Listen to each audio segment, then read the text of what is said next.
Hello, it's Gary from Remap and Revive here, doing another DPF clean in the dark. Unfortunately, it's only just after 4:30, but that's what it's like this time of year.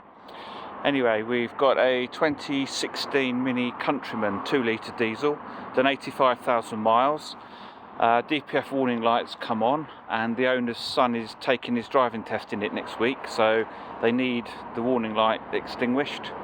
So we're giving it a 2-stage liquid chemical clean. We've put the first chemical in, that's doing its magic at the moment, and in a second we'll start the engine and flush through with the second chemical.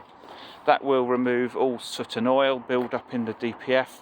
We'll take it for a drive to give it a chance to regenerate and just make sure everything's okay for the future. After that, we'll hand it back to the customer. He can then confidently take his son for his driving test next week, who will hopefully pass.